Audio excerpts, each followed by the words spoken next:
Chẳngបន្ទាប់មកយើងចូលរបៀប voice over ទៅលើវីដេអូអញ្ចឹងយើងប្រើកម្មវិធីមួយ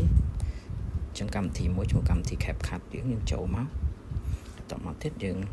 ចូល library ហើយយើងចុចពាក្យ create ហ្នឹងយើង select យកវីដេអូដែលយើងនេះហើយដែលយើងបានកែ color ហើយមិញហ្នឹងទាំងវីដេអូហ្នឹងហើយបន្ទាប់មកទៀតត្រង់នេះនេះគឺ mood clip audio ហ្នឹងមានន័យថាយើងបិទសលេងដើមព្រោះពេលខ្លះសលេងយើងមានបទចម្រៀងសលេងដើមយើងវាអត់តំណងយើងអាចបិទសលេងដើមបានយើងបិទសលេងដើមមកចុចខ្វែងមកតើយើងបិទសលេងដើមហើយកន្លែងនេះកន្លែងដែលយើងអាច add audio ហ្នឹងកន្លែងយើងអាចដាក់សលេង over យើង voice over ទៅក្នុងវីដេអូហ្នឹងបានអញ្ចឹងយើងចុចមកហើយតទៅយើងចុចអាហ្នឹងមកនេះត្រង់នេះយើងអស់ពីស្ដាប់មកឆ្វេងយកពាក្យនេះ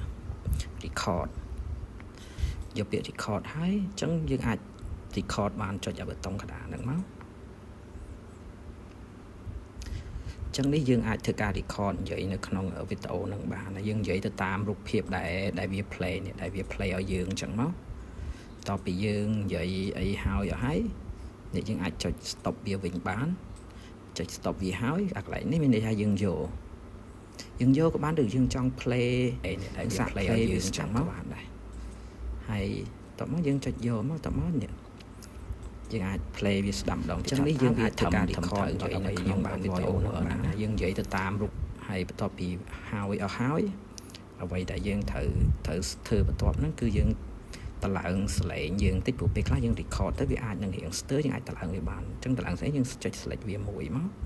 ហើយតបមកដដែលហ្នឹងកន្លែងនេះកន្លែង volume នេះអញ្ចឹង volume ហ្នឹងយើងអាចតម្លើងមកពាក់កណ្ដាលមកអញ្ចឹងនេះយើងអាចធ្វើការ record និយាយនៅក្នុងវីដេអូហ្នឹងបានហើយយើងនិយាយទៅតាមរូបភាពដែលវា play នេះដែលវា play ឲ្យយើងអញ្ចឹងមកតទៅពីហ្នឹងមកអញ្ចឹងប៉ុណ្្នឹងរួចហើយជាការស្ដាច់បន្ទាប់ពីរួចរាល់ហើយនេះយើងអាចចុច export ខាងលើដើម្បី export វីដេអូហ្នឹងផុសក្នុង page